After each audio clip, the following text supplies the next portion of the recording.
Doctor Holmes, ¿el verdadero Jack el Destripador? El primer asesino en serie de la historia de Estados Unidos mató a 200 personas en su particular Hotel de los Horrores. Un tataranieto del criminal asegura que en realidad se trata del homicida de prostitutas de Whitechapel, conocido como Jack el Destripador. A finales del siglo XIX, un hombre de gran magnetismo y fuerte poder de seducción acabó convirtiéndose en uno de los primeros asesinos en serie de Estados Unidos, precisamente al mismo tiempo que Jack el Destripador en el Reino Unido. Alto, apuesto, con aire distinguido y siempre elegantemente vestido, el Dr. Holmes fue una de las mentes más perversas de la era moderna. Su objetivo, la ciudad de Chicago, donde cientos de personas fueron asesinadas en el conocido como el Hotel de los Horrores. Tras sus paredes se escondían infinidad de trampas, pasadizos secretos, cuartos insonorizados y habitaciones de castigo. Allí fue donde este Don Juan del crimen desplegó todos sus encantos. Los comienzos. Herman Webster Matchett, su verdadero nombre, nació en 1860 en Gilmanton, en el seno de una familia honrada y puritana de New Hampshire, que tenía como lastre el alcoholismo del progenitor y los continuos apuros económicos. Sus más allegados le definían como un chico de lo más problemático, solitario y con una crueldad excesiva con los animales y los niños pequeños. Según parece, de niño padeció el abuso de sus compañeros hasta el punto de obligarle a tocar un esqueleto humano. Este incidente, más que asustarle, le creó una fascinación absoluta por los cadáveres y la muerte, llevándole a estudiar medicina posteriormente. Se graduó en 1884 e inmediatamente empezó a realizar toda clase de turbios negocios. El primero y el más llamativo fue el robo de cadáveres de la universidad con un doble fin. Por un lado, usar dichos cuerpos para experimentar, y por otro, defraudar a los seguros, previamente los atestaba con nombres falsos. Algunos de los timos más sonados fueron, por ejemplo, vender una cura contra el alcoholismo o incluso comercializar una máquina que convertía agua en gas natural. Cualquier excusa era buena si detrás había dinero. En busca de patrimonio. Es en este sentido donde Matchett sacó su mayor tajada, ya que sirviéndose de su porte de conquistador, consiguió seducir a mujeres con fortuna que estaban encantadas de ayudarle. La primera en caer fue Clara Lovering, una muchacha de rica familia que costeó sus estudios de medicina durante 5 años y con la que se casó a los 18. Tras licenciarse en la Universidad de Michigan, la abandonó para iniciar una relación con una joven viuda de lo más atractiva, propietaria de varios hostales de éxito. Cuando la hubo arruinado, huyó a Nueva York, donde trabajó como médico durante 1 año. Después, y más concretamente en 1885, Chicago se convirtió en su siguiente objetivo. Ya en la ciudad, siguió con su táctica de tierno seductor, logrando que la joven millonaria Myrta Belknap cayera en sus redes. Adoptó el nombre de Henry Howard Holmes y contrajeron matrimonio. Sin embargo, la estafó por $5,000 gracias a la falsificación de unas escrituras.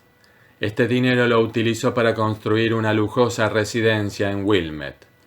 En 1887, H. Holmes obtuvo la titularidad de una farmacia en Englewood. Gracias a su relación como amante y hombre de confianza con su dueña, una viuda rica y crédula llamada Mrs. Dr. Holden. Un buen día, él se quedó con todos sus bienes y ella simplemente desapareció. Pero el sueño de Holmes no era otro que construir un gran hotel, a propósito de la Exposición Universal que se celebraría en Chicago en 1893. De este modo, Dicha inauguración coincidiría con la visita de miles de turistas y sobre todo de numerosas mujeres pudientes y solas. Gracias a sus continuas estafas, adquirió un solar junto a la farmacia y en 1890 se inició la construcción del extraño hotel. Su aspecto era de lo más medieval. Muchos apuntaban que se estaba levantando una tenebrosa fortaleza, y como veremos, así fue. Para ello se valió de empresas a las que contrataba y despedía constantemente y a las que nunca pagaba. Este engaño sirvió para que Holmes fuese el único conocedor de los verdaderos planos de la obra.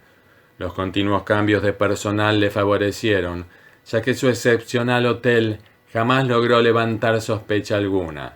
Al fin y al cabo, él fue el creador de su gran proyecto, el Castillo Holmes. El 1 de mayo de 1893, el hotel fue inaugurado. Tenía 3 plantas, más de 60 habitaciones, un sótano, 51 puertas y unas falsas pilastras. La planta baja estaba conformada por negocios y era relativamente normal.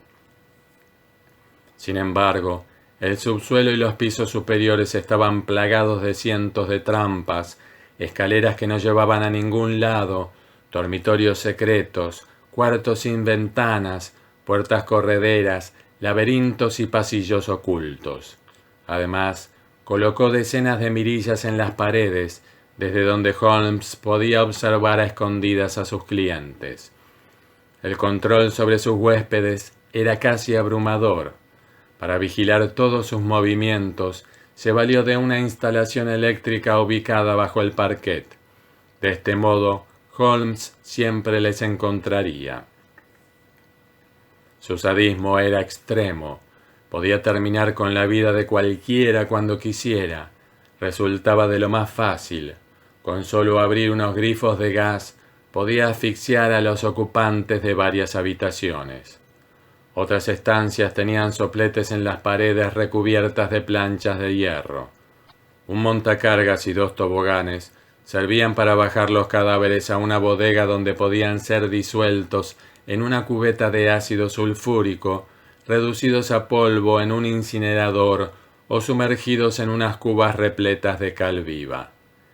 Este asesino mortificaba a sus víctimas antes de acabar con ellas. Algunos de sus juegos más retorcidos se basaban en atarlas colgándolas de los brazos y bajándolas lentamente a un pozo lleno con ácido.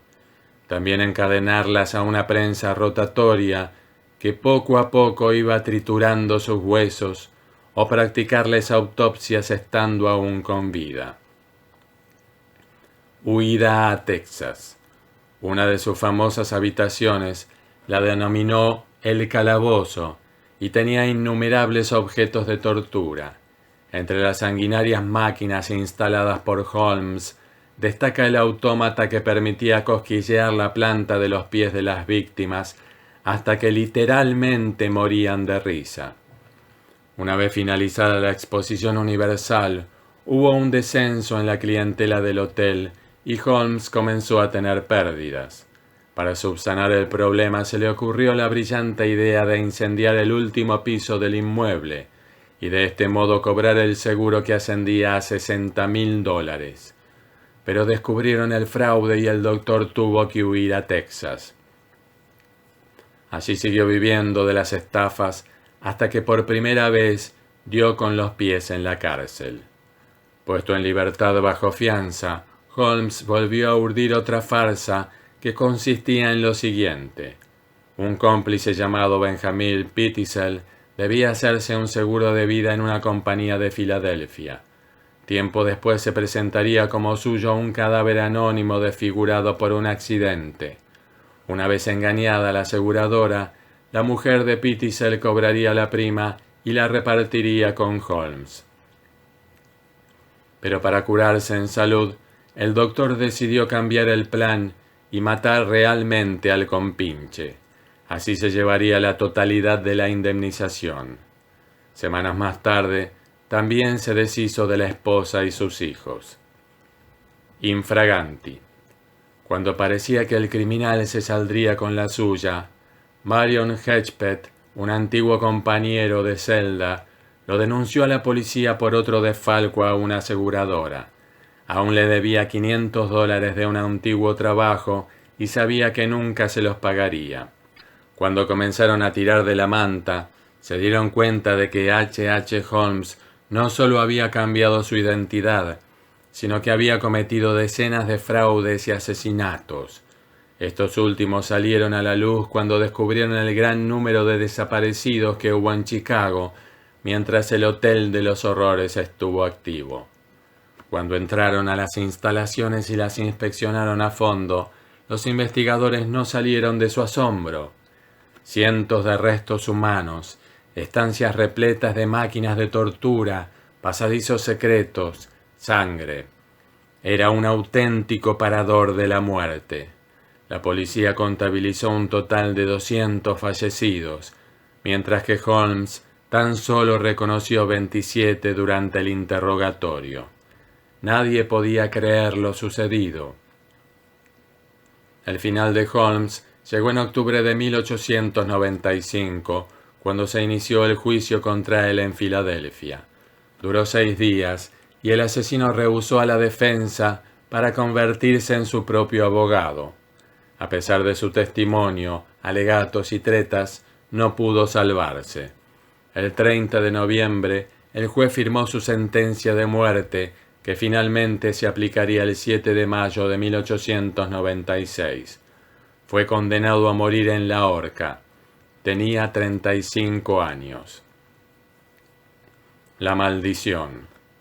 Poco antes de morir, Holmes se mofó de los allí presentes diciendo: «Nací con el demonio dentro», y continuaba: «Como mi patrón a un lado de la cama cuando vine al mundo, y ha estado conmigo desde entonces».